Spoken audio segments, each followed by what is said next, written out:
You Sandeep ji. Papers to be laid 2 रह गए थे। Doctor L Murugan. Respected Deputy Chairman, sir, I rise to lay on the table of the House paper mentioned against in the name of my colleague Sri Dorjan Sahu at serial number 6 of today's list of business. Thank you. Shri Raj Bhushan Chaudhary.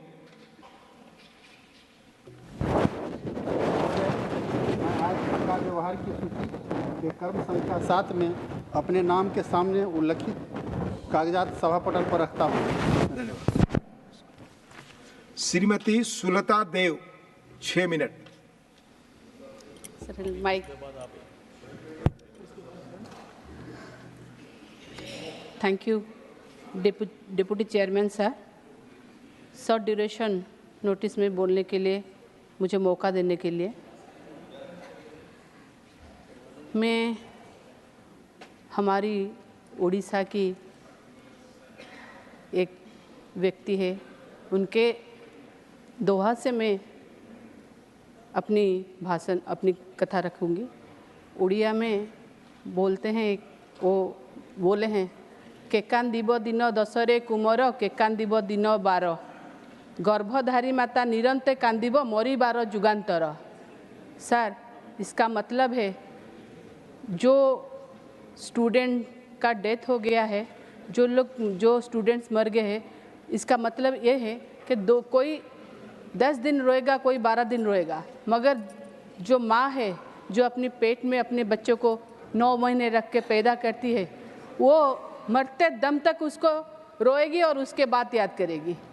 ये मैं वो परिवार को मेरा श्रद्धांजलि, में वो बच्चों को श्रद्धांजलि है। परिवार के लिए मैं जगन्नाथ से प्रार्थना करूँगी कि वो परिवार को शक्ति दे, वो माँ को शक्ति दे कि वो कैसे ये दुख से निभरे।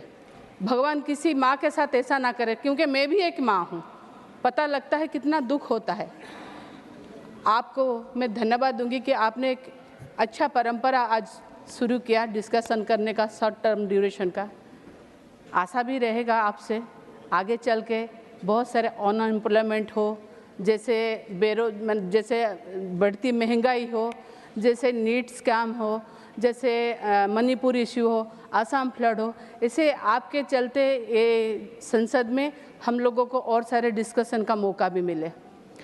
देखिए, मैं डिप्टी चेयरमैन सर, मैं एक कहना चाहती हूँ कि जो बच्चे चले गए वो तो वापस नहीं आ सकते, मगर ऐसा विधि व्यवस्था बनाना चाहिए कि आगे इंसिडेंट ना हो। देखा जाएगा कि जो मेरे पूर्वज वक्ता भी बोले कि जैसे मशरूम कल्टीवेशन होता है, उस तरह से पूरा चारों और अगर देखा जाएगा तो क्या होता है ना, ये कोचिंग सेंटर्स खड़े किए गए। आज ये जो जिनके ऊपर डिस्कशन हो रहा है, ये दिखाई देते हैं कि फिजिकल डेड हो गया उनका, मगर कितने बच्चे, कितने माँ बाप ना मेंटली मरते रहते हैं पूरा सालों भर, महीना भर, दिन भर। क्यों? कभी कभी इतना गरीब बच्चे होते हैं जिन लोगों के पास पैसा नहीं होता, अच्छे पढ़ते हैं, मगर वो कोचिंग सेंटर के लिए पैसा अफोर्ड नहीं कर पाते, नहीं जा पाते हैं। कोचिंग सेंटर का कोई पैसा का कोई रेगुलेशन ही नहीं होता। सरकार अगर ऐसे करेंगे, कोचिंग सेंटर चारों जगह फैलेगा और बच्चों के लिए ये कितना हानिकारक होता है ये भी देखना चाहिए। क्योंकि हमने देखा है कोटा में भी जो कोचिंग सेंटर रहते हैं, मेंटल टेंशन के कारण बच्चे आत्महत्या कर लेते हैं। ये तो पानी में आके मर गए, हम लोग ड्यूरेशन डिस्कशन कर रहे हैं। और एक बात है, जो लोग अब डिस्कशन कर रहे हैं, देखिए अभी किसी सरकार, ये ऐसा मुद्दा है, किसी के मौत को लेकर राजनीति नहीं होनी चाहिए सर, मगर देखा जाएगा तो क्या है, कभी अभी देखे तो दिल्ली में आपकी सरकार है, मगर पहले तो क्या थी, पहले म्यूनसिपालिटी भी तो बहुत दिन तक भारतीय जनता पार्टी के हाथ में थी। ऐसा व्यवस्था क्यों नहीं बनाया गया? वाटर ड्रेनेज क्यों नहीं हो पा रहा है? क्यों वाटर लगिंग हो रहा है? ये सब हम ये किसी के ऊपर अगर कीचड़ फेंकेंगे ना तो ये समस्या का समाधान नहीं होगा। इसको हम इसको आगे बढ़ के इसका रिस्पॉन्सिबिलिटी लेना चाहिए, अकाउंटेबिलिटी होना चाहिए, तभी जाके ये समस्या का समाधान होगा। ये दिल्ली में जो हो रहा है ना सर, अगर दिल्ली में संसद में ये आलोचना हो रहा है, दिल्ली में ये हो रहा है ना, इसका प्रभाव भारत के सारे राज्य और यूनियन टेरिटरी में आ रहा है। ये कितना देखिए, बस ये मुझे कहते हुए बहुत दुख हो रहा है। अब बस इनके घर में पानी घुस गया नहीं है, संसद के जो सांसद है ना, जो लोग रह रहे हैं, उनके घर में भी चलिए कल देखिएगा पानी घुस गया है। हम लोग क्या कर रहे हैं, पानी सांसद के घर में भी घुस रहा है। इसके लिए विधि व्यवस्था बनाना चाहिए। कैसे हम लोग का टाउन प्लानिंग किस तरह से हो।